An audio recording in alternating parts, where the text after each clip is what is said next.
오늘 함께 보실 하나님 말씀은 창세기 1장 1절로 해서 5절 말씀까지 보고자 합니다. 창세기 1장 1절로 해서 5절의 말씀입니다. 자, 이제 말씀 함께 읽겠습니다. 태초에 하나님이 천지를 창조하시니라. 땅이 혼돈하고 공허하며 흑암이 깊음 위에 있고 하나님의 신은 수면에 운행하시니라. 하나님이 가라사대 빛이 있으라 하심에 빛이 있었고 그 빛이 하나님의 보시기에 좋았더라. 하나님이 빛과 어둠을 나누사 빛을 낮이라 칭하시고 어두움을 밤이라 칭하시니라. 저녁이 되며 아침이 되니 이는 첫째 날이니라. 아멘. 매년 12월 25일은 성탄절이라고 해서 세계 모든 나라 모든 사람들이 그날을 그렇게 기억하고 있는 날입니다. 그러나 사실 그 날짜 12월 25일이라고 하는 그 날짜가 그렇게 중요한 것은 아닙니다. 하지만 주님이 이 땅에 오셨다라고 하는 의미는 매우 중요한 의미를 지니고 있습니다. 물론 그래서 우리 교회는 12월 25일이라는 날짜를 기념하지는 않지만 그 날짜 즈음해서 우리가 한 주일을 주님이 오신 것을 생각하는 성탄 기념주일로 그렇게 지킵니다. 그래서 다음 주일을 우리는 성탄절 기념주일로 지킵니다. 왜 주님이 이 땅에 오시는 것이 그렇게 중요하냐 하면은 그것은 하나님의 계획, 근데 그 계획 속에 가장 중요한 계획이 구원의 계획이라고 하는 겁니다. 구원 계획이 주님이 이 땅에 오시는 그 일로 인하여 엄청난 전환점을 우리에게 주기 때문에 그렇습니다. 그래서 주님이 이 땅에 오신 그날은 매우 중요한 날입니다. 사실 우리가 정확하게 그날이 몇 월 며칠인지 모르니까 우리가 그냥 1년 중에 하루 12월 25일을 우리 성탄절로 하자 아마 그렇게 이제 하는데 날짜를 우리는 그렇게 중요하지 않다 보니까 자꾸만 그 사실을 잊으려고 그러는 것 같아요. 그런데 그 사실은 매우 중요한 겁니다. 세상에서는 그저 기분 좋은 날, 뭔가 이렇게 좀 흥겨운 날, 뭔가 친구들 만나서 같이 어울리기 좋은 날, 뭐 이렇게 기억하는 것이 있는데 사실은 그런 날이 아닙니다. 주님이 오신 날은 우리에게 아주 엄중한 의미를 부여해 주는 그런 날입니다. 그래서 제가 이제 오늘부터 몇 주간을 하나님의 구원에 대해서 계속 우리가 좀 살펴보기를 원합니다. 사실 몇 주 전 한 10월 달에 제가 하나님의 구원이라고 하는 제목으로 한번 말씀을 전해드린 적이 있습니다. 그때는 하나님의 구원에 대한 어떤 구체적인 내용이 아니고 구원 자체가 하나님께서 하시는 일이다. 그래서 사람이 감히 그것을 이렇게 저렇게, 즉 사람의 어떤 행위나 또는 그것에 의해서 구원이 좌우되는 것은 아니다라는 차원에서 말씀을 드렸습니다.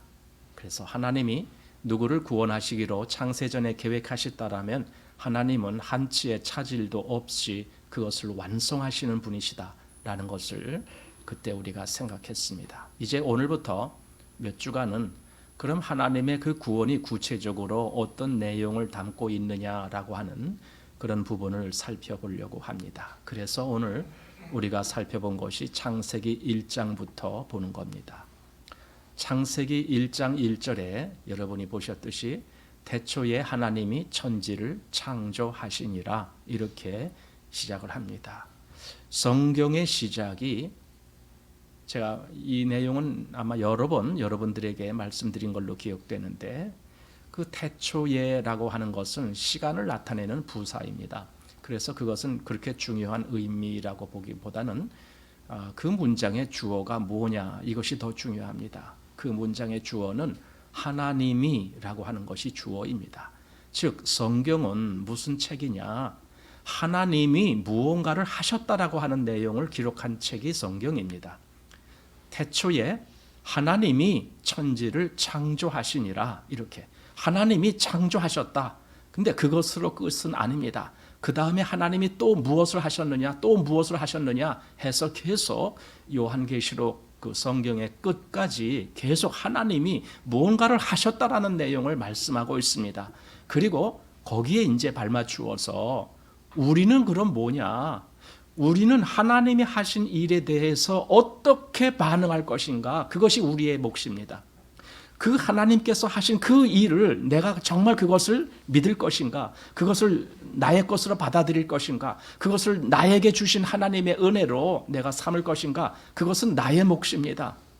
하나님이 하실 일은 다 하나님은 조금도 차질 없이 그것을 완성하시기 때문에 문제는 우리가 그걸 어떻게 받느냐. 그래서 성경은 우리에게 주 예수를 믿으라 이렇게 말씀하는 겁니다. 주 예수를 믿으라. 왜냐하면 이제 조금 아까 말씀드렸듯이 크리스마스 즉 성탄절이 뭐냐? 주 예수께서 이 땅에 오신 것을 우리가 기념하는 날이에요. 그 주 예수가 오셨어요. 근데 우리는 그 주 예수를 믿으라는 거예요. 왜 그래야 되느냐? 무엇 때문에 그래야 되느냐? 그리고 그것이 우리의 구원과 무슨 상관이 있느냐? 이런 부분들을 우리가 분명히 알아야 됩니다. 왜냐하면 성경이 말하는 전체가 사실 그것이 주제이기 때문에 그렇습니다. 그래서 오늘 이렇게 성경의 시작부터 창세기 1장 1절부터 하나님이 역사하신 그것을 우리가 보고자 하는 겁니다. 디모데후서 3장 15절 말씀에는 이렇게 기록되어 있습니다. 성경은 능히 너로 하여금 그리스도 예수 안에 있는 믿음으로 말미암아 구원에 이르는 지혜가 있게 하느니라. 이렇게 말씀합니다. 자, 성경이라는 것이 뭐냐? 그것은 한마디로 구원에 이르게 하는 거다 이거예요. 이것이 성경이 기록된 목적이다라는 겁니다. 그런데 물론 조금 더 수식어를 본다라면 그리스도 예수 안에 있는 믿음으로라고 하는 요 수단이 있습니다. 이 수단에 의해서 즉 그리스도 예수 안에 있는 믿음, 그 믿음의 역사가 나에게서 역사되어져서 내가 그 예수 그리스도를 믿을 때 나에게 하나님의 구원이 임해진다라고 하는 말씀입니다. 어쨌든 성경은 우리의 구원을 위해서 기록됐다 이 말씀입니다. 그런데 성경을 보고도 우리가 구원을 못 얻으면은 성경은 전혀 우리에게 가치가 없는 거예요. 성경을 날마다 읽어본다 할지라도 심지어는 성경을 외운다 할지라도 그 구원이 나에게 이르지 아니하면 나는 성경의 가치가 나에게 온 것이 아니에요. 그렇기 때문에 성경을 읽으시는 모든 사람들은 반드시 구원을 받아야 되는 거예요. 그래야 성경이 응해지는 겁니다. 또 우리가 잘 알듯이 요한복음 20장 31절 물론 거기는 사도 요한이 요한복음을 기록한 목적을 기록했지만 어쩌면은 성경 전체에도 그 목적에 부합되기 때문에 우리가 같이 살펴볼 수 있다라고 보는 겁니다. 거기에 이렇게 기록되어 있습니다. 오직 이것을 기록하면 너희로 예수께서 하나님의 아들 그리스도이심을 믿게 하려 함이요 또 너희로 믿고 그 이름을 힘입어 생명을 얻게 하려 함이니라 이렇게 되어 있습니다.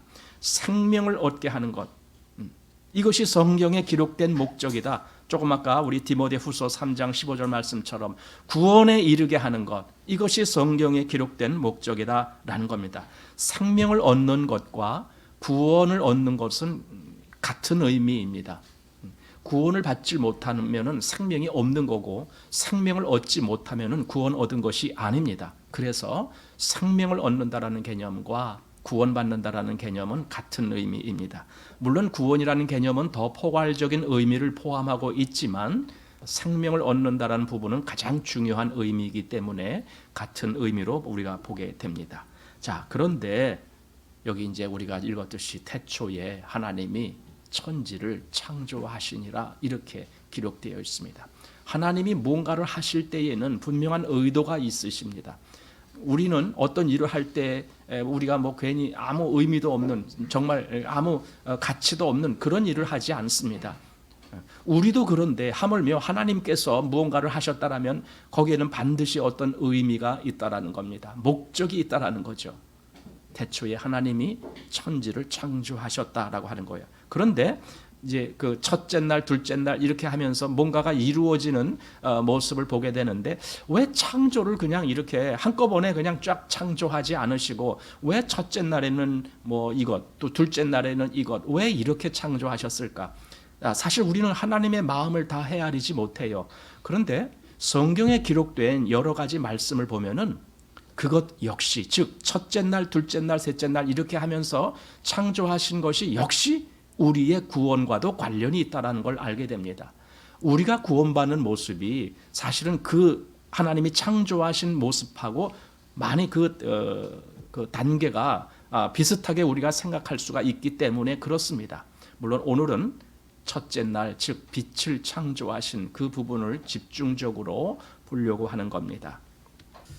자, 그래서 하나님이 무언가를 하신다. 즉 이때는 하나님이 세상을 창조하셨지만은 예수님을 보내셔서 하나님은 이 세상을 구원하시는 거예요. 그리고 요한계시록에 가보면은 다시 이 세상을 심판하시는 거예요. 계속 하나님이 무언가를 하시는 말씀이 기록된 것이 성경이다라는 말씀입니다. 그래서 성경을 읽을 때 우리 마음이 어떤 마음으로 읽어야 되냐면은 성경에서 내가 오늘 좋은 말씀을 하나 발견해야지 이렇게 읽는 것이 아닙니다. 물론 성경 말씀은 정말 좋은 말씀입니다. 그런데 그냥 성경에서 좋은 말씀은 뭘까? 이 말씀이 좋구나. 나 오늘 이 말씀을 이렇게 받아들여야지. 이렇게 읽지 마시고요. 성경에서 하나님이 무엇을 하셨느냐? 이 관점을 집중적으로 좀 보시길 바라요. 하나님이 뭘 하셨지? 이거예요. 하나님이 뭘 하셨지? 구약 성경에는 하나님이 뭘 하셨지 이렇게 보게 되는데 신약 성경에는 그 하나님이 실제적으로 우리와 같은 사람의 모양으로 오셔갖고 우리 중에 거하시면서 하신 내용이 나오는 거예요. 그것이 사복음서에 기록되어 있어요. 그래서 그럼 그 예수님이 무엇을 하셨느냐 이렇게 보게 돼요. 그리고 그 예수님이 죽으시고 부활하신 이후에 다시 성령께서 오셔서 각 사람 마음에 그리스도인들의 그 마음 속에 역사하시고 그들로 인해서 복음의 증거가 일어나게 하시는데 그것이 뒤에 나오는 서신서라고 하는 거거든요. 그럼 그 서신서에서 또 하나님이 뭘 하시지? 이렇게 보는 거예요. 그러니까 구약에는 성부 하나님이 뭘 하셨느냐? 물론 그때도 삼위일체 하나님이지만은 두드러지게 나타나신 분이 성부 하나님이시기 때문에 그때 성부 하나님이 무엇을 하셨느냐 우리 이렇게 보고 그 다음에 예수님이 이 땅에 계실 때에 그럼 예수님께서 무엇을 하셨느냐 이렇게 보고 예수님이 승천하신 이후에 성령님이 오셔서 교회를 통해서 역사하실 때에 또 성령 하나님이 무엇을 하셨느냐. 그러니까 성경 전체가 하나님께서 무엇을 하셨느냐 여기에 집중되는 거예요. 그러니까 성경을 읽으실 때에 그 부분을 잘 염두에 두시고 읽으셔야 된다는 거예요. 하나님이 이렇게 하셨네? 하나님이 이렇게 하셨네? 계속 그렇게 보는 거예요. 여기 좋은 말씀이 있네. 그렇게 보는 게 아니에요. 마치 그 무슨 그 좋은 말씀 우리가 뭐 격언 뭐 이런 거 옛날 생각하잖아요. 격언.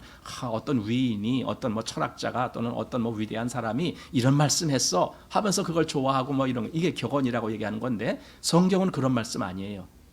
성경은 하나님이 무언가를 하신 말씀이에요.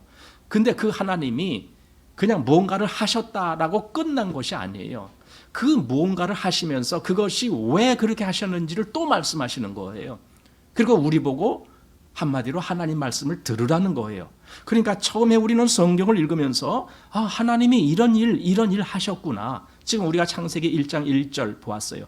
하나님이 태초에 천지를 창조하셨구나. 이렇게 보는 거예요. 하나님이 하셨구나.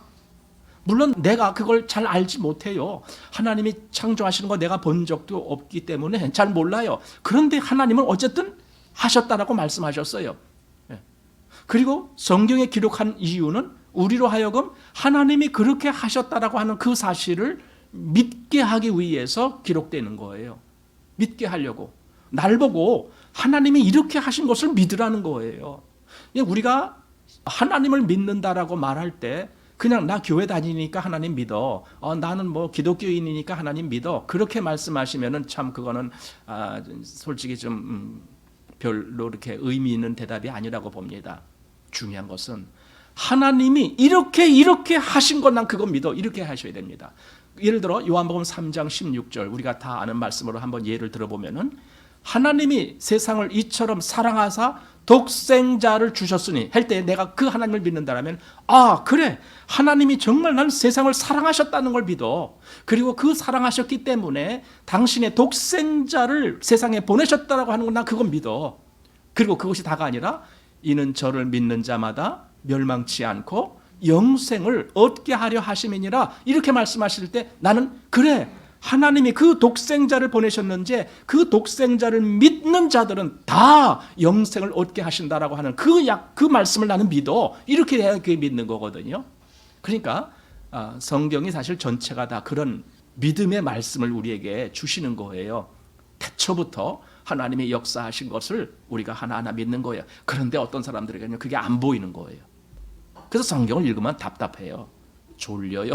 졸립다라는 말이 가끔 사람들이 그런 얘기해요. 하여튼 밤에 잠 안 올 때 성경을 읽는데요. 뭐 그러면 금방 잠이 온대나요? 성경 그런 책이 아닙니다.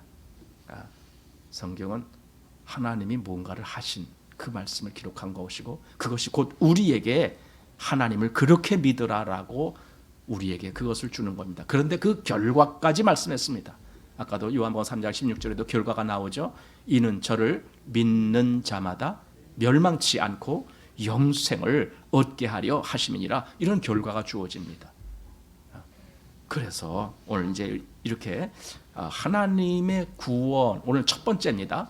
그래서 오늘은 빛에 대해서 볼 겁니다. 빛. 왜냐하면 하나님이 제일 먼저 말씀하신 것이 성경에 기록되어 있는데 그게 빛입니다. 그러니까 1절, 2절은 사실은 그 배경 설명이십니다. 여기 보면은 하나님이 태초에 그 천지를 창조하셨는데 그때 땅이 어떻게 했느냐?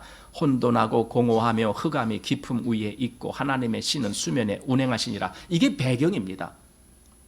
그런데 이제 하나님이 첫 번째로 말씀하신 것이 있습니다. 그것이 3절입니다. 자, 같이 읽어요. 시작.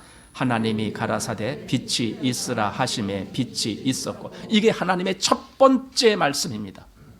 하나님 빛이 있으라 말씀을 하셨어요. 그리고 그 빛이 있었다고 되어 있어요. 즉 하나님의 말씀대로 그대로 응해집니다. 사실 빛이라는 개념은 우리 가시적으로, 즉 우리 눈으로 볼 수 있는 그런 빛, 우리가 느낄 수 있는 그런 빛, 이것도 우리가 빛이라고 얘기를 합니다만은 여기 창세기에서 말한 빛이라는 개념은 우리가 보는 이 빛의 개념보다도 훨씬 더 광범위한 빛을 의미합니다. 훨씬 더 광범위한 빛입니다. 그래서 과연 그 빛이 무엇을 어떻게 시작하는지 우리가 보기를 원합니다. 그런데 그 빛이 있기 전에 그 2절의 배경은 땅이 혼돈하고 공허하며 흑암이 깊음 위에 있고 이것이 배경입니다. 자, 혼돈, 또 흑암, 또 공허. 자, 이걸 좋아할 사람이 있습니까? 혼돈이라는 것은요, 질서가 없이 뒤죽박죽 되어 있는 겁니다. 여러분의 방에, 집에 가서 방에 들어갔을 때에 만약에 우리가 외출한 사이에 어떤 누가 와서 다 뒤져놓고 뭔가를 가져가고 막 그럴 때 다 뒤져놓고 막 그러잖아요. 장롱 서랍마다 다 열어서 거기는 뭐 옷 가지고 뭐고 다 이렇게 막 해놓고 뭐 이렇게 하고 누가 갔다라고 칩시다. 자, 여러분이 그 방에 딱 들어가는 순간에 뭘 느낍니까? 참 포근하고 기분 좋다 이런 걸 느끼겠습니까? 아니잖아요. 이게 웬일이야? 깜짝 놀랄 거 아니니까? 그게 혼돈입니다. 뒤죽박죽 되어 있는 것, 질서가 없는 것. 땅이 혼돈했다는 말은 뭔가 여기에 어떤 질서도 존재하지 않기 때문에 서로가 엉켜 있다라는 겁니다. 사실 우주를 이야기할 때 우리 보통 카오스 이론을 얘기합니다. 카오스라는 것이 영어로 chaos 이렇게 하는데 그게 바로 질서가 없이 뭔가 이렇게 막 이렇게 불규칙한 뭐 그런 거예요. 그걸 카오스라고 그래요.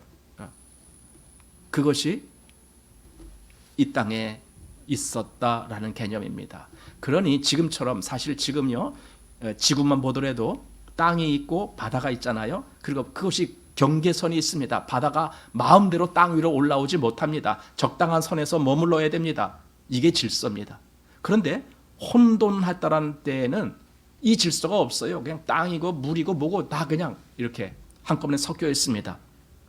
왜냐하면 그래서 나중에 하나님이 창조하실 때 묻히 드러나라 그 창조를 이 뒤에 하시거든요. 그것이 셋째 날입니다. 여기 셋째 날 보면은 9절부터 하나님이 가라사대 천하의 물이 한 곳으로 모이고 묻이 드러나라 하심에 그대로 되니라. 이렇게 된 겁니다. 그래서 땅과 바다가 갈라지는 겁니다. 구별이 되는 겁니다. 이게 질서입니다. 그런데 그 질서가 이미 첫째 날에도 왔습니다. 하나님이 빛이 있으라 하셔서 빛이 있었는데 그것이 끝이 아니라 그 빛이 어떻게 됐느냐? 하나님이 빛과 어둠을 나누셨다고 되어 있습니다. 이게 질서입니다. 구별이 되는 겁니다. 빛과 어둠은 섞일 수가 없습니다. 구별이 됩니다. 하나님의 창조에 뭔가가 이렇게 질서를 시작하는 겁니다. 그러니 2절에 나온 대로 땅이 혼돈했다. 이것은 하나님의 역사가 아직 거기서 시작이 안 된 겁니다. 하나님의 구원의 역사는 빛으로 시작해서 질서로 나아갑니다. 질서, 뭔가 하나님이 정해놓은 법에 의해서 그 법에 맞게 진행이 됩니다. 이것이 질서입니다. 그것이 지금 하나님이 창조하신 여기 시작의 모습입니다. 그래서 이 혼돈했던 땅에 질서가 잡히는 겁니다. 그 다음에 공허하다라는 것은요, 그야말로 무의미한 것으로 가득 차 있다는 거예요. 무의미한 것, 예를 들어 방에 들어갔는데 방에 그냥 먼지가 자욱하다. 가끔 그런 데가 있잖아요. 뭐 이사한다고 막 짐들 막 꺼내고 막 하다 보면 그 방 안에 먼지가 가득할 때가 있습니다. 근데 그 먼지를 뭐 할 겁니까? 쓸데없는 거잖아요. 그런데 거기에 가득하고 있어요. 그러니까 의미 있는 것이 하나도 없는 거예요. 무의미한 것이 가득한 거예요. 이것이 공허입니다. 한마디로 비었다라는 겁니다. 그리고 흑암을 얘기합니다. 흑암이 깊음 위에 있다는 것은요, 저 끝까지, 깊음이라는 건 저 밑바닥까지, 거기에 어딘지 모르겠지만 하여튼 무한대의 그 깊이까지 어둠이 가득했습니다. 빛이 없습니다. 이것이 하나님이 개입하시기 이전의 상태다라고 성경이 묘사하고 있습니다. 정확하게 그것이 뭔지 모르겠습니다. 그냥 우리 생각에는 그것이 어느 정도의 모습인지를 정확히 모르니까 그냥 이 정도로 말씀해 준 겁니다. 여러분, 성경은요, 과학적인 말씀을 하지 않습니다. 과학에 근거한 말씀을 하지도 않습니다. 때때로 그래서 우리가 성경을 읽다가 보면 이거 과학적으로 뭔가 맞지 않잖아, 이렇게 말하려고 합니다. 성경은 과학에 입각한 말씀을 한 것이 아니라 아까 성경의 목적이 어디에 있다 그랬습니까? 우리의 구원. 그래서 하나님은 성경의 기록을 우리의 구원에다 맞추십니다. 구원에 필요한 말씀만 하십니다. 그 외에는 우리에게 과학적으로 이걸 증명하시고 그런 것이 하나님 말씀이 아닙니다. 물론 그렇다라고 해서 우리가 성경이 비과학적이다라고 말하는 것도 아닙니다. 성경은 얼마든지 과학인데 우리가 그 과학을 알지 못할 때부터도 성경은 과학적이었습니다. 그렇지만 어쨌든 성경은 과학의 어떤 기준으로 말씀하신 것이 아니라 우리를 구원하시기 위한 구원의 기준으로 말씀하신 것이 성경입니다. 그래서 성경을 읽으면서 우리는 반드시 이것이 어떻게 나를 구원한다는 말씀인가, 이런 차원으로 성경을 볼 필요가 있습니다. 자, 그런데 사실 이 구원에 이르는 이 내용이 쉽게 사람들에게 그렇게 보이지가 않아요. 한마디로 감추어져 있어요. 그래서 그걸 다른 말로 비밀이라고 이야기합니다. 사도 바울은 고린도전서 2장에서 하나님이 우리에게 이 비밀을 계시로 알게 해주셨다, 이런 말씀을 해주는 대목이 나옵니다. 고린도전서 2장입니다. 한번 보시기 바랍니다. 고린도전서 2장 6절 말씀부터 제가 보고자 합니다. 그러나 우리가 온전한 자들 중에서 지혜를 말하노니 이는 이 세상의 지혜가 아니요 또 이 세상에 없어질 관원의 지혜도 아니요. 이 세상의 지혜는 없어집니다. 없어진다라는 것은 영원한 가치가 있지 않다라는 뜻입니다. 영원히 그것이 옳은 것이 아니다라는 겁니다. 그것이 이 세상 지혜입니다. 한동안은 우리가 이 세상 지혜를 굉장히 좋게 봅니다. 그리고 그것이 정말 쓸모 있다라고 생각합니다. 그러나 그것이 영원히 지속되지는 않습니다. 자, 이제 7절. 그래서 또 다른 것이 여기 나오는데 오직 비밀 한가운데 있는 하나님의 지혜를 말하는 것이니 곧 감추었던 것인데 하나님이 우리의 영광을 위하여 만세전에 미리 정하신 것이라. 여기 또 다른 지혜가 나옵니다. 이것은 하나님의 지혜입니다. 이것은 영원히 있을 것입니다. 그리고 바로 우리가 지금 알고자 하는 것이 그것입니다. 우리는 이 세상의 지혜를 알려고 지금 이렇게 모인 것이 아닙니다. 이 세상의 지혜를 알려고 한다면 여러분들은 학교 가시면 됩니다. 또는 어떤 좋은 사람이 강의하는 데 가서 들으면 됩니다. 그러나 우리는 그것이 아니고 하나님의 지혜를 알기를 원하는 겁니다. 그리고 그것은 영원한 지혜이기 때문에 우리가 그것을 원하는 겁니다. 자, 8절 말씀 보십시오. 이 지혜는 이 세상의 관원이 하나도 알지 못하였으니 만일 알았다면 영광의 주를 십자가에 못 박지 아니하였으리라. 이 세상 지식, 이 세상의 지혜, 이 세상의 어떤 그 뛰어난 그것으로 가지고는 하나님의 지혜를 알 수가 없습니다. 여러분, 이것이 얼마나 고마운 일입니까? 왜냐하면 우리가 세상에서 그렇게 뛰어난 존재가 아니기 때문에 그렇습니다. 가끔 이렇게 어떤 유튜브나 이런 데 자료를 보면은요, 천재가 나와요. 천재. 꼬막 한 4살 먹은 아이가 중학교 1학년 수학을 풀어요. 1차 방정식을 풀어요. 어떤 문제가 나오면 방정식을 자기가 만들어서 여기 해답을 찾고 하는 그 문제를 4살 먹은 아이가 해요. 근데 그 아이가 그 지능, 우리가 그러죠. 지능 지수 이런 걸 보는데 옛날 방식으로 하면은 IQ가 200이 넘는데요. 근데 요즘 새로 나온 방식으로는 164래요. 하여튼 어마어마한 지능을 가진 것 같아요. 근데 수학만 잘하는 것이 아니라 얘가 영어도 잘하고 하여튼 그림도 잘 그리고 말도 잘하고 나중에는 작곡까지 해요. 음악을 피아노를 치가면서 자기가 작곡까지 하고 그래요. 아직 학교도 안 갔는데 그러고 있어요. 자, 그런 뛰어난 지능을 가진 사람과 우리가 비교해 보면 우리는 뭡니까? 아무것도 아니에요. 우리는 그냥 평범해요. 그래서 하나님의 지혜가 마치 세상에서 뛰어난 사람들에게만 보이는 지혜라면은 우리는 이미 틀렸어요. 우리는 이미 낙제예요. 그런데 하나님의 지혜는 그렇게 알아지는 것이 아닙니다. 이 세상 지혜로는 하나님을 알 수가 없어요. 오히려 반대예요. 그러면은 누가 알겠느냐고요. 그 누가 아느냐라는 문제가 바로 그 뒤에 나옵니다. 자, 9절 말씀 보십시오. 기록된 바 하나님이 자기를 사랑하는 자들을 위하여 예비하신 모든 것은 눈으로 보지 못하고 귀로도 듣지 못하고 사람의 마음으로도 생각지 못하였다 함과 같으니라. 예, 사람의 어떤 마음의 생각이라든가 사람의 눈이라든가 귀라든가 이걸로는 도저히 하나님이 뭔가를 하신 것을 알 수가 없어요. 알 수가 없어요. 이게 고맙다라는 거예요. 저는 얼마나 감사한지 몰라요. 사람의 지혜가 아니고 뭔가 하나님이 특별한 방법으로 우리에게 그것을 보여주시면 되겠습니다. 이거거든요. 내가 하지 못하는 것을, 예수님이 그 전에 그런 말씀하신 적이 있잖아요. 사람이 할 수 없는 그것을 하나님은 하시나니 그랬잖아요. 그러니까 사람으로서는 그 지혜로는 하나님을 도대체 알 수조차 없어. 성경에 기록된 것이 무엇을 말하는지 알 수조차 없어. 조금 아까 우리가 읽은 창세기 1장 1절 태초에 하나님의 천지를 창조하시니라. 그게 뭔데? 사람의 지혜로는 알 수가 없어요. 그런데 하나님의 방법으로 하나님이 뭔가를 알려주시면 우리가 알 수 있게 돼요. 그래서 그 다음 그렇게 나오는 거예요. 10절 오직 하나님이 성령으로 이것을 우리에게 보이셨으니, 보이셨다란 말은 알려주셨다 그 뜻이에요. 깨닫게 한다 그 뜻이에요. 성령으로, 즉 성령도 하나님이신 거예요. 그러니까 하나님이 우리에게 알려주셔요. 그렇게 해야 우리가 알 수 있어요. 자, 보십시오. 계속 성령은 모든 것 곧 하나님의 깊은 것이라도 통달하시느니라.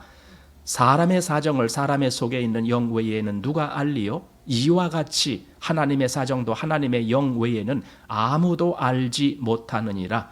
우리가 세상의 영을 받지 아니하고 오직 하나님께로 온 영을 받았으니 이는 우리로 하여금 하나님께서 우리에게 은혜로 주신 것들을 알게 하려 하심이니라. 이거예요. 알게 해주려고 하나님이 성령을 우리에게 보내주신다는 거예요.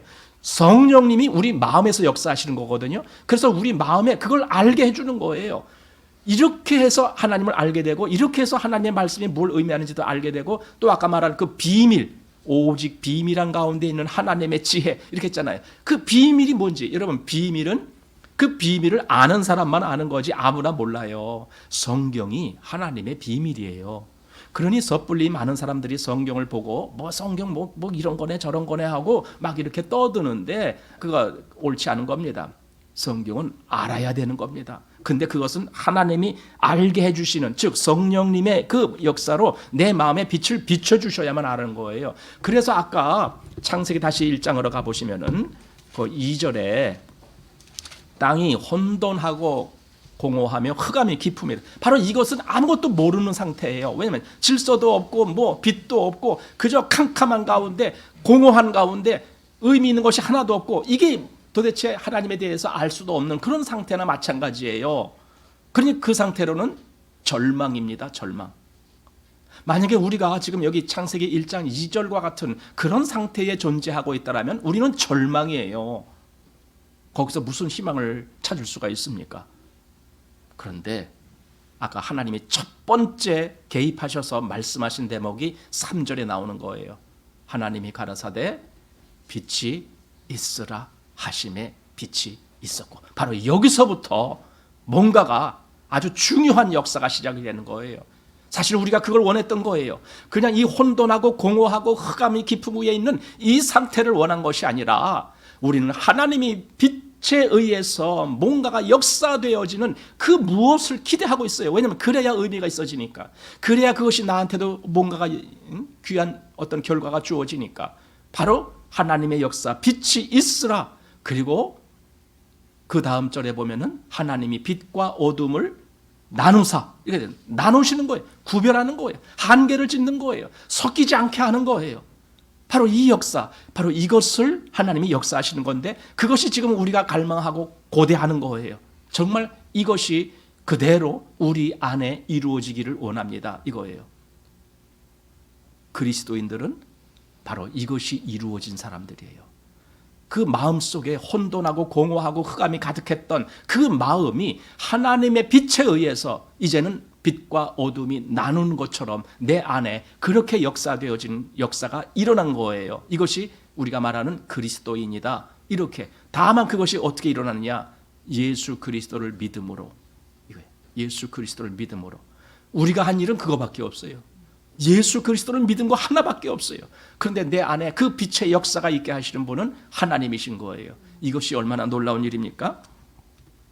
자, 이제 성경에 대해서 예수님이 말씀하신 대목이 나옵니다. 예수님이 뭐라고 말씀하셨느냐면 요한복음 5장 39절 말씀 보면은 거기에 유대인들이 막 그 영생을 얻는 줄 생각하고 성경을 상고했다라고 돼 있어요. 참 그들이 뭐 틀린 건 아니에요. 당연히 그들이 맞아요. 맞은 행동을 했어요. 그들이 정말 영생을 얻을까 생각하고 막 성경을 상고했다. 성경을 연구하고 공부하고 막 이렇게 했다. 그것이 거기 기록되어 있어요. 그런데 아직 그들에게는 이 하나님의 빛이 아직 그들의 마음에 비춰주지 않았어요. 그들이 그렇게 노력은 했지만 결과를 못 얻고 있었어요. 그런데 그때 그들 앞에 누가 나타나신 거예요? 예수님이. 요한복음 5장을 한번 보시기 바랍니다.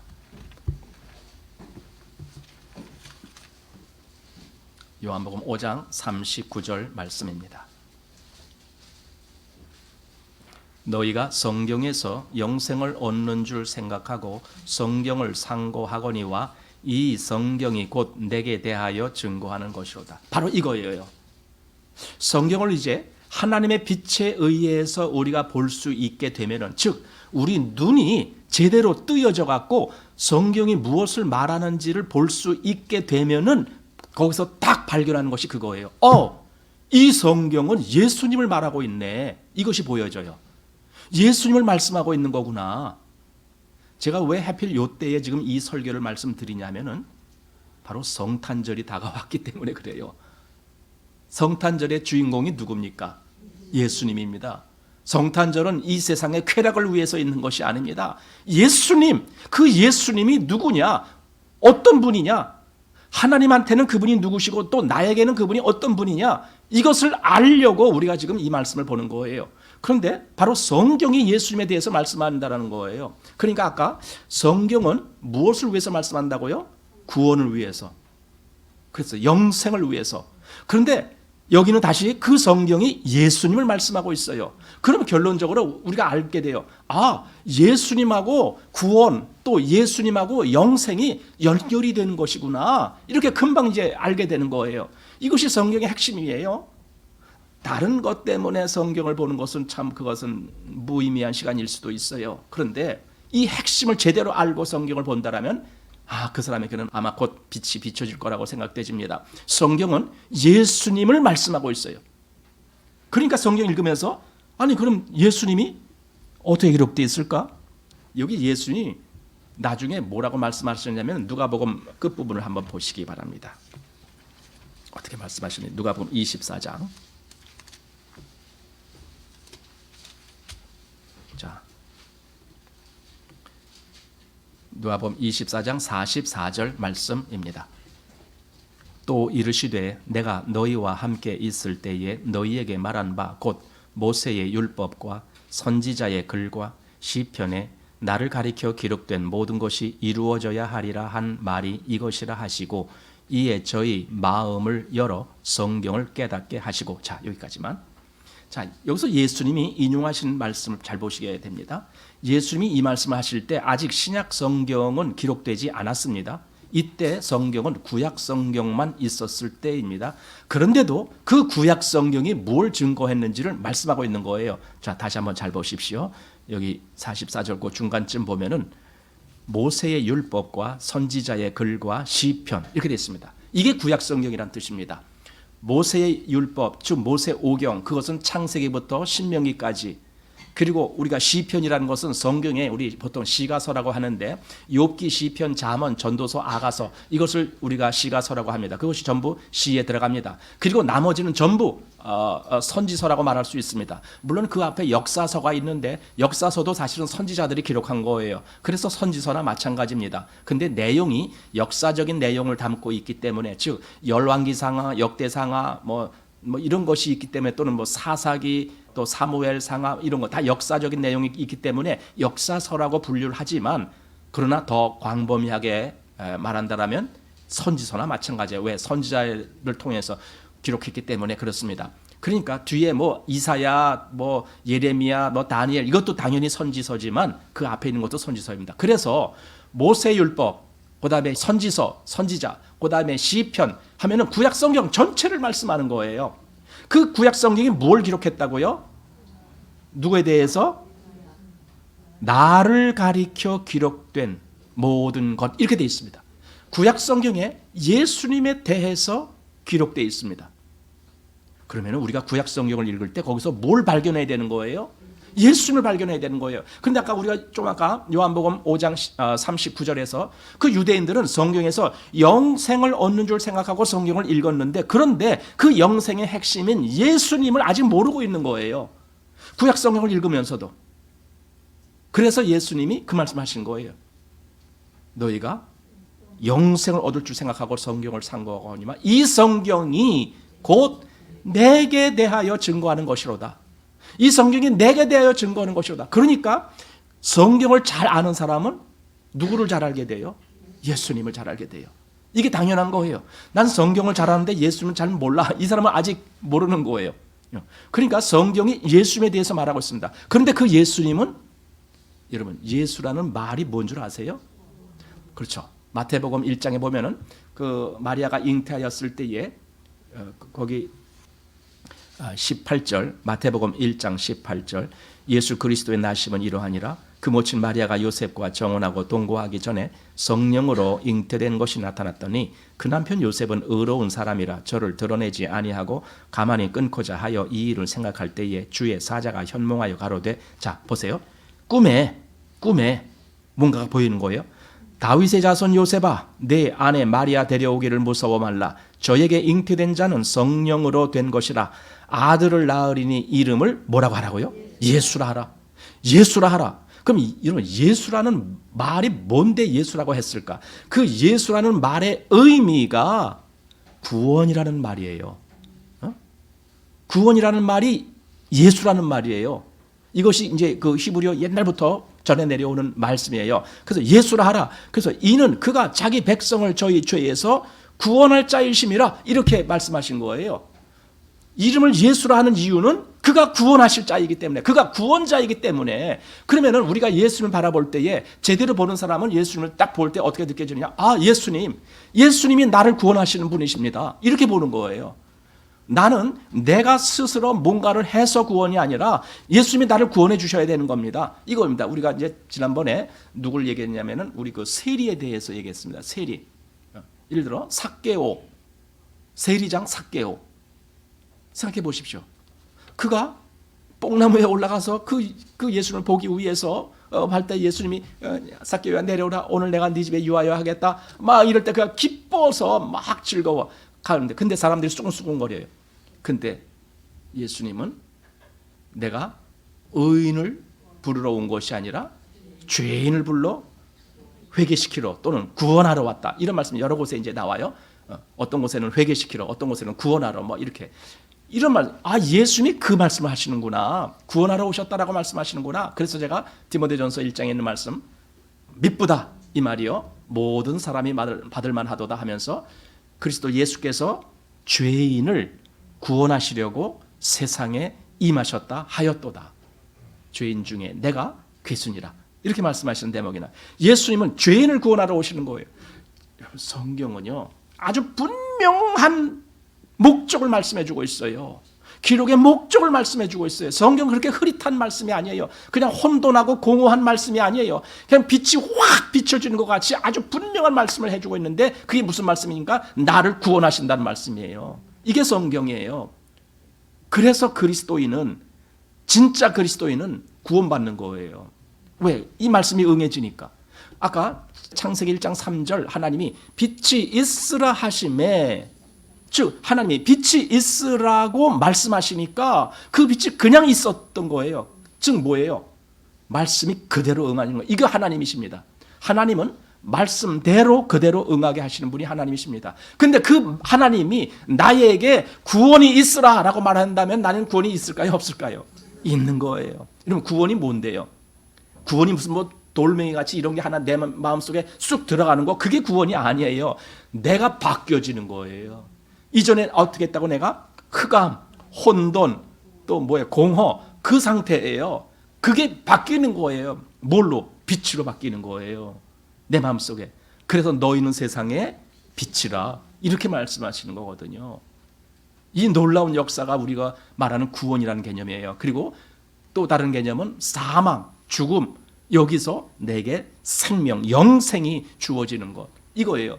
또 다른 말로 하면은 영원한 심판, 그래서 영원한 하나님의 형벌인 지옥, 불못, 이런 데서 내가 이제 그 영광스러운 하나님 나라 천국을 목적할 수 있는 그 위치로 바뀌어지는 거예요. 그래서 구원은 한마디로 내가 완전히 바뀌어지는 거예요. 내 속이 바뀌어지고, 내 어떤 미래의 결과가 바뀌어지고, 내 삶이 바뀌어지고, 다 바뀌어지는 것이 구원이에요. 그래서 뭐라고 말씀해요? 네. 누구든지, 이것부터 나와야죠. 누구든지 그리스도 안에 있으면 새로운 피조물이라, 이전 것은 지나갔으니 보라 새 것이 되었도다, 이거예요. 새 것이란 말이에요. 그래서 우리가 다른 말로 그것을 새롭게 태어난다, 그래서 거듭난다, 이런 말씀도 하는 거예요. 우리 영어에서는 그 말씀 아주 잘하잖아요. born again, born again, 다시 거듭난다, 새롭게 태어난다, 이 말을 얼마나 많이 써요. 근데 그게 뭔데? 완전히 내가 진짜 새로워지는 겁니다. 그래서 오늘 창세기 1장을 보신 거예요. 이렇게 흑암이 깊은 위에 있는, 공허하고 혼돈한 가운데 있는 그 상태에서 하나님이 역사를 하시는 거예요. 빛이 있으라고 이렇게 말씀하시는 거예요. 이게 하나님의 역사의 시작입니다. 빛이 있으라. 그리고 그 빛과 어둠을 나누신 거예요. 그냥 혼돈 상태, 흑암 상태에서는 나눠질 게 없어요. 다 똑같으니까. 예. 그런데 빛이 거기 들어가면 이제 빛과 어둠을 갈라지는 거예요. 빛은 어둠과 섞이지 않아요. 정말 섞이지 않아요. 빛이 비치는 곳은 영락없이 어둠이 없어져 버려요. 물러가요. 지금 이 안에 이렇게 환한 것은 이 안에 빛이 있기 때문에 환한 거예요. 그러나 한밤중에 여러분이 여기 와보십시오. 불도 켜지 않고 아무것도 없을 때 여기 와보십시오. 여기는 뭡니까? 캄캄한 거예요. 어둠입니다. 어둠. 빛이 없다라는 개념입니다. 그러나 내가 전기 스위치를 탁 켜는 순간 다시 환해집니다. 왜? 빛이 딱 등장하니까 어둠은 순식간에 물러가는 거예요. 그러니까 여기 창세기 1장 2절에 이 말씀, 땅이 혼돈하고 공허하며 흑암이 깊음 위에, 즉 어둠이 가득한 거예요. 그 상태에 하나님이 빛이 있으라 하니까 순식간에 빛이 쫙 뭔가가 연결되는 거예요. 그런데 하나님이 이 빛과 어둠을 우리에게 알려주시려고 어둠의 영역을 남겨두셨어요. 그걸 밤이라고 얘기하는 거예요. 그래서 이 땅에 뭐인가 시간적으로 보면은 반은 낮이고 반은 밤이 되게 만드셨어요. 왜냐하면 우리로 알게 하시려고 빛이 이렇게 낮에는 있는데 이 밤이 되면은 빛이 없으니까 다시 어둠이 되는구나. 뭐 이런 걸 이제 우리에게 가르쳐 주시는 것이죠. 자, 여기서 그래서 어쨌든 하나님의 역사가 빛이 있는 거예요. 그런데 그 빛이 이제 우리가 구원의 관점에서 성경을 보기 때문에 이건 창조의 어떤 과학적인 역사 그걸 보자는 것이 아니라 구원의 관점에서 지금 오늘 보는 거예요. 하나님이 이렇게 어두운 가운데 그 흑암의 깊음 위에 있는 거기에다가 빛이 있으라 말씀하시니까 빛이 쫙 비춰져 갖고 거기에 빛이 쫙 이렇게 있었어요. 그래서 하나님의 빛과 어둠을 나누셨다. 이것이 어디서 응해지느냐? 우리 마음에서 응해지는 거예요. 그 내용이 고린도후서 4장 6절입니다. 보시기 바랍니다.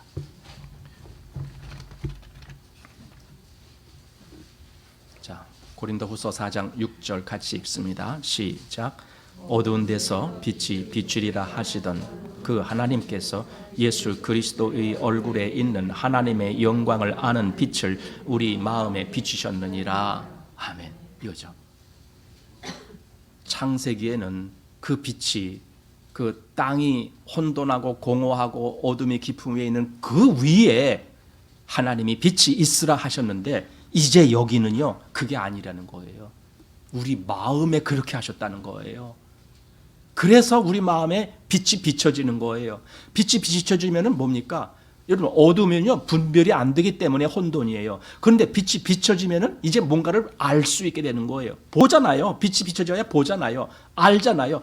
저기 무슨 돌멩이가 있는지 저기 무슨 나무가 있는지 보잖아요. 이게 알게 되는 겁니다. 그런데 이 빛은 단순히 그런 물질만 알게 되는 것이 아닙니다. 이 빛은 하나님을 알게 돼요. 그래서 여기 뭐라고 되어 있어요? 하나님의 영광을 아는 빛 이렇게 되어 있습니다. 이 빛이 얼마나 기가 막힌 빛인지 그 이전에 이 빛이 비춰지기 전에는 하나님을 몰라요. 그게 혼돈입니다. 그게 흑암입니다. 여러분 그 상태를 좋다라고 하지 마십시오. 그 상태에서 내가 죽으면은 나는 그냥 어둠으로 가는 거예요. 끝까지 빛이 있는 곳으로 갈 수가 없어요. 하나님이 내 마음에 빛을 비춰주실 때 나는 이제 비로소 하나님을 알게 되는 거예요. 여러분 이 차이가 제가 아까 말 빛과 어둠을 나누사 완전히 이걸 구별하시는 하나님이에요. 그 역사가 있습니다. 그래서 오늘 여러분들은 또 제 말씀을 듣는 모든 분들은 이 말씀대로 성경에 기록된 이 말씀대로 빛이 그 마음에 비춰지기를 저는 정말 간절히 원합니다. 예. 그렇지 아니하면은 어둠 가운데 헤맬 수밖에 없어요. 이것이 아니면 도대체 뭐로 교회 나오고 뭐로 하나님 믿는다라고 하고 뭐로 성경책을 읽습니까? 이 빛이 내 마음에 비춰지지도 아니한다면 도대체 뭐 때문에 우리가 그리스도인이라고 할 필요가 있습니까? 아무짝에 쓸모가 없어요. 저는 그래서 많은 사람들 중에는 이 뭐 교회 다니고 하는 많은 사람들 중에는 건성으로 다니는 사람이 너무 많다는 거예요. 이 빛을 갈망하지 않아요. 이 빛이 정말 하나님 내 마음에 비춰주십시오. 나도 그거 원합니다. 그 세리가 정말 간절히 주님을 보기를 원했던 것처럼 나도 그렇게 되길, 나도 하나님 뵙기를 원합니다. 그러니 내게 그 빛을 비춰주십시오. 이런 마음도 없어요. 그냥 무슨 그냥 그 뭐예요? 취미 활동하듯이 교회에 이렇게 왔다 갔다 하는 거예요. 여러분 우리는 그러지 맙시다. 우리는 그런 의미도 없는 그런 일에 우리 시간을 허비하지 맙시다. 우리는 분명히 그 목적을 파악하고 그 목적이 내게 응해져야 되는 이것을 알고 교회에 다녀야 되는 거죠. 그러면은 진짜 가치 있는 거예요. 이게 하나님의 빛이 내 마음에 비춰져야 돼요. 아까 우리 찬양 여러분 들으셨습니까? 오늘 찬양 주 예수님 내 마음에 오사. 얼마나 놀라운 표현입니까? 주 예수께서 내 마음에 오셔야 돼요.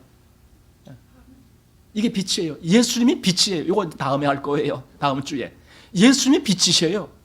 근데 요한복음 1장에 빛이 어둠에 빛이 돼 어둠이 깨닫지 못하더라. 이렇게 나왔어요. 그러니까 빛과 어둠은 단지 아까 창세기 1장에 나오는 이 땅 위에 흑암이 있고 그 정도가 아니고 이제는 사람의 마음속을 이야기하고 있어요.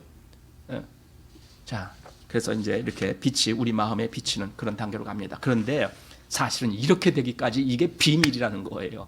그냥 누구나 다 알 수 있는 그런 게 아니었던 거예요. 여러분 제가 왜 여러분에게 설교해 드립니까? 왜 설교 말씀을 드려 드립니까? 빛을 여러분들 마음에 비춰지게, 더 환하게 비춰지게 하기 위해서 설교를 하는 거예요. 그냥 가만히 있으면 다 된다, 그게 아니기 때문에 우리가 이렇게 하는 거예요. 이것이 비밀인데 이걸 계시로 알게 해주셨다라고 에베소서에 말씀합니다. 한번 에베소서 3장에 보시기 바랍니다.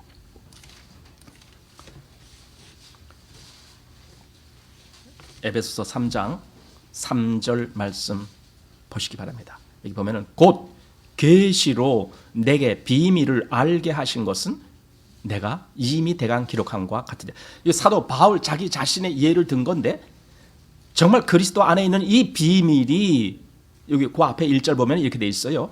이러함으로 그리스도 예수의 일로 너희 이방을 위하여 갇힌 자 된 나 바울은 너희를 위하여 내게 주신 하나님의 은혜의 경륜을 너희가 들었을 터이라. 그러니까 1절에는 그리스도 예수의 일, 그러니까 그리스도 예수와 관련된 어떤 일, 그리고 그것이 2절에서는 하나님의 은혜의 경륜, 이렇게 돼. 하나님의 은혜의 일인데 그것은 그리스도 예수와 관련된 일입니다. 그런데 이것은 비밀이었습니다. 그런데 하나님이 나에게 계시로, 여기 3절이 바로 그거예요. 곧 계시로 내게 비밀을 알게 하신 것, 이렇게 되어 있습니다. 여러분, 저는 정말 사도 바울뿐만 아니라 이 말씀을 대하는 우리 모든 우리들에게 다 이 빛이 비춰지길 바라는 거예요. 이 빛이 비춰져야 돼요. 그래야 이 비밀을 알게 돼요. 성경 속에 감춰져 있었던 비밀, 그 예수 그리스도와 관계된 비밀, 하나님의 은혜의 경륜의 그 비밀, 그것들을 알게 되는 거예요. 그래야 진짜 그것이 하나님을 안다, 하나님의 영광을 아는 빛을 우리 마음에 비추셨느니라 하는 그것이 응해지는 거예요. 꼭 이제 그렇게 돼야 되겠습니다. 그래서 여기 고다음 4절 말씀 보십시오. 이것을 읽으면 그리스도의 비밀을 내가 깨달은 것을 너희가 알 수 있으리라, 이렇게 되어 있습니다. 그러니까 앞에서는 은혜의 경륜 해놓고 그 뒤에 와서는 이 비밀이 곧 그리스도의 비밀이라는 거예요. 그리스도와 관련된 그 모든 역사가 비밀이에요. 그리스도 자신도 비밀이에요. 그 비밀스러웠던 예수님이 어느 날 이 땅에 인간들 앞에 탁 나타나신 것, 그게 성탄절이에요. 더 이상 감춰진 비밀로만 존재하시는 것이 아니라 이제 사람들이 친히 볼 수 있게 이 땅에 나타나시는 거예요. 그러니 이게 얼마나 엄청난 사건이냐 이거예요. 왜냐하면 그 예수님이 오시기 이전까지는 수천 년 동안 감춰져 있던 비밀인데, 이것이 예수님이, 여기서는 그래서 그리스도의 비밀이라고 그렇게 말씀해놓고, 그 다음에 에베소서 6장으로 가보시면은 6장 19절 말씀. 자, 6장 19절에는 이렇게 되어 있습니다. 또 나를 위하여 구할 것은 내게 말씀을 주사 나로 입을 벌려 복음의 비밀을 담대히 알게 하옵소서. 여기는 복음의 비밀이라고 되어 있어요. 비밀이 참 여러 가지로 나오는 거예요. 하나님의 모든 은혜의 경륜이 비밀이었고, 그리스도 예수의 그 모든 것이 비밀이었고, 여기서는 또 복음의 비밀이라고 말씀하셨어요. 이게 다 비밀입니다. 한마디로 아무나 그냥 세상에 그 지혜가 똑똑한 그런 사람들이 아무나 읽는다라고 깨달아지는 것이 아니라 뭔가 하나님의 빛이 비춰져야만 알 수 있는 것, 이게 비밀입니다. 그런데 하나님은 얼마든지 그 세리에게도 은혜의 빛이 비춰진 것처럼 우리에게도, 우리 같이 이렇게 천하고 아무것도 아닌 우리에게도 그 복음의 은혜의 빛을 비춰주신다니까요. 여러분, 우리가 그걸 원하는 거예요. 하나님, 아까 찬송에 뭐라고 했다요? 그 후렴구에 뭐라고 그랬어요? 아니, 무슨 주? 사랑의 주. 사랑의 주. 그러면서 뭐라고 해요? 그 다음에 어디로 오라고요? 내 마음. 내 마음에. 내 마음에 그 역사가 이루어지기를, 그 빛이 비춰지기를, 그걸 갈망하는 찬양. 예. 바로 이것이 비밀이었는데, 그런데 하나님이 아까 고린도후서 4장 6절 말씀대로 우리 마음에 하나님의 영광을 아는 빛을 비춰주시는 거예요. 빛이 비춰지는 거예요. 여러분, 나는 빨리 그 빛을 내 마음에 받기를 갈망하게 되는 겁니다. 그 빛이 우리 마음에 비춰져야 되는 겁니다. 예. 자, 구약시대에 이사야서 59장에 2절 보면은 거기 사람과 하나님 사이가 이렇게 갈라졌다라는 말씀이 기록되어 있어요. 그게 뭐냐면 죄라는 것 때문에 사람과 하나님 사이가 이렇게 갈라져 있어요. 그래서 하나님의 얼굴을 가리워서 보지 못하게 그렇게 하셨다. 이렇게 돼. 하나님을 알 수가 없다라는 거예요. 이것이 구약 이사야서 59장 2절에 나오는 겁니다. 그런데요, 이제 다시 예수님이 오셨다라는 것은요, 하나님을 나타내신다, 그거예요. 보이신다, 그 뜻이에요. 구약에는 하나님이 가리워져 있었어요. 사람들이 보고 싶어도 볼 수가 없었어요. 알고 싶어도 알 수가 없었어요. 왜냐하면 그들에게는 아직 비밀이었기 때문에. 그런데 이제 예수님이 오셔서 하나님을 다 나타내시는 거예요. 하나님의 말씀을 예수님 자신이 친히 나타내시는 겁니다. 말씀이 그래서 뭐가 됐다고요? 육신이 되어서 우리 가운데 거하신 거예요. 그러니까 하나님의 말씀이 더 이상 비밀로만 있는 것이 아니라 우리 가시적으로 눈으로 볼 수 있도록 예수님이 딱 나타나신 거예요. 그래서 예수님은요, 태초부터 계신 하나님의 말씀이었습니다. 그 말씀, 즉 하나님의 모든 말씀의 뜻이 그분에게 다 집결됐기 때문에 그분이 오셨다는 것은 말씀이 오신 거예요. 그래서 히브리서 1장 그 처음에는요, 그 옛날에는 뭐 선지자를 통해서 누굴 통해서 하나님이 말씀하셨던 하나님이 이제 이 마지막 때에는 누굴 통해서 아들 그 예수 그리스도를 통해서 우리에게 말씀하신다, 이렇게 말씀했어요. 즉 그 아들이 곧 하나님의 말씀이다라는 뜻이에요. 그러니까 요한복음 1장은 태초에 말씀이 계시니라, 이렇게 그 말씀이 이제 우리 가운데 오셨다, 이렇게 말씀하시는 겁니다. 그 말씀이 오셔서 뭔가를 이루시는 거예요. 오늘 제가 그걸 구체적으로 말씀 못 드립니다. 그냥 크게 그분이 가장 핵심적인 역사를 이루는데 그게 십자가 역사입니다. 성탄절도 우리가 중요하게 받지만은요, 십자가는 더 중요하게 받아야 돼요. 십자가에서 예수님이 죽으시고 부활하신 사건이 있습니다. 근데 그때 예수님이 십자가에 달리실 때 뭐라고 말씀하시는 줄 아십니까? 7마디의 말씀을 하시는데 그 중에 가장 중요한 말씀 중에 하나가 그거예요. 다 이루었다, 이거예요. 즉 하나님이 예수님을 통해서 나타내시고자 하는 그 모든 역사, 사실은 구원의 역사예요. 왜냐하면 성경이 구원을 목적으로 주셨으니까. 구원의 역사가 예수님의 십자가에 달리시는 것으로 인해서 다 이루어지는 거예요. 그래서 다 이루었다 그랬습니다. 그래서 그 다 이루었다고 하니까 그 다음에 그 예수님이 돌아가실 때에 증거가 나타나는데 성전 휘장이 위에서부터 아래로 쫙 찢어졌어요. 성경 휘장이 찢어졌는데 이 내용은 어디 나오느냐? 마태복음, 마가복음, 누가복음, 삼복음서, 이걸 보고 우리는 공관복음이라고 말하는데 그 공관복음에 다 나와요. 요한복음에서는 예수님이 다 이뤘다라고 말씀하셨고, 공관복음에서는 그 휘장이 위에서부터 아래로 딱 찢어졌다는 거예요. 찢었다는 게 뭡니까? 그 이전까지는 그 휘장 안에 감춰져 있던 하나님의 영광이 이제 싹 보인다, 그 뜻이에요. 예수님으로 말미암아 싹 보이는 거예요. 예수님으로 말미암아 이제 더 이상 하나님께로 가는 길이 막히지 않고 갈 수 있게 된 거예요. 그래서 예수님이 뭐라고 말씀하셨느냐? 내가 곧 길이요 진리요 생명이니, 이렇게 돼. 내가 곧 길이야, 이거예요. 아니 제자들이, 아니 주님 그 길을 우리에게 보여주시옵소서. 그 길, 그게 어디 있습니까? 이렇게 어디서 찾는 거야? 얘들아 그러지 말아라. 길은 바로 내가 길이야. 지금 그 얘기가 요한복음 14장이거든요. 내가 길이야. 내가 하나님께로 가는 길이야. 그래서 휘장이 찢어졌는데 그 휘장은 곧 저의 육체니라. 예수님이 십자가에서 찢긴 몸, 그것을 말미암아 그 죽음을 당하시고 피를 흘리신 그 예수님의 육체, 그 죽음이 휘장을 찢어놓게 하듯이 뭡니까? 길을 열어놓으시는 거예요. 내가 하나님께로 갈 수 있는 길, 즉 내가 하나님을 알 수 있는 길, 나갈 수 있는 길, 이것이 열려지는 겁니다. 그래서 이사야서 9장을 보면은 이렇게, 이사야서는 아직 예수님이 오시기 전의 말씀인데도 불구하고 이런 말씀을, 미래에 대한 이런 말씀을 해주셨습니다. 이사야서 9장 2절 말씀입니다. 이사야서 9장 2절 같이 읽습니다. 시작. 흑암에 행하던 백성이 큰 빛을 보고 사망의 그늘진 땅에 거하던 자에게 빛이 도다. 사망에 거했던 자들에게, 사실 예수님이 빛이 비치기 이전에 모든 사람은 다 사망에 거했던 거예요. 근데 거기에게 뭐가 왔다고요? 지금 빛이 비춰주는 거예요. 이게 하나님의 역사입니다. 예수님의 이 땅에 오심, 즉 성탄은 이 빛이 이 땅에 확 다가온 거예요.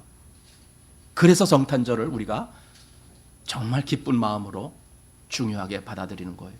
12월 25일이 아니고 진짜 예수님이 오신 그것, 그 사건, 그것을 우리가 중요하게 받아들이는 거예요. 아, 예수님이 오신 것이 이렇게 우리에게 중요한 일이구나. 그러니까 더 이상 우리는 흑암이 아닙니다. 더 이상 혼돈이 아닙니다. 더 이상 공허한 것, 그것이 아닙니다. 하나님이 거기다가 무엇을 말씀하셨습니다. 뭐라고 말씀하셨다고요? 빛이 있으라. 그랬더니 빛이 그냥 있었던 거예요. 하나님이 이제 우리 마음에다가 그 말씀을 하시면 우리 마음에 그냥 저절로 하나님의 빛이 충만해지는 거예요. 하나님의 영광을 아는 빛을 우리 마음에 비추셨느니라. 이것이 하나님의 구원의 역사의 시작입니다. 그래서 오늘 하나님의 구원 첫 번째 시간으로 빛이 비춰진 거예요. 빛이 비춰진 거예요. 누구에게? 하나님, 그 빛을 내게 비춰주셔서 감사합니다. 정말 감사합니다. 그 말씀을 할 수 있어야 되고, 아직 그 빛이 없으시다면 하나님, 그 빛을 내게도 좀 비춰주시옵소서. 나도 그 빛을 원합니다. 이렇게 갈망하는 마음들이 되시길 바랍니다. 기도합니다. 주여와 아버지, 오늘 주님의 말씀 속에서 담겨져 있는 이 비밀의 엄청난 깊이를 우리가 이제 하나하나 찾아 나가기를 원합니다. 하나님, 그것이 우리 마음속에서 이루어지는 빛의 역사로 나타나지게 하여 주옵소서. 하나님의 말씀을 통하여 더 이상 무의미한 그저 말로만 기독교인인 그런 사람이 아니고 실제로 하나님의 이 영광을 아는 빛을 비침받아서 하나님을 알고 우리 주 예수 그리스도와 어떻게 관계를 맺는 자 되었는지를 이 실제적인 결과가 주어지는 우리들이 되게 하여 주옵소서. 주님의 능력의 역사가 또 그 은혜의 비밀이 우리 속에 더욱 환하게 드러나지는 그런 은혜가 우리 교회, 이 소망교회를 통하여 그리고 이 말씀을 듣는 모든 이들에게 그 은혜의 충만함이 이루어지게 하여 주옵소서. 예수님 이름으로 기도하옵나이다. 아멘.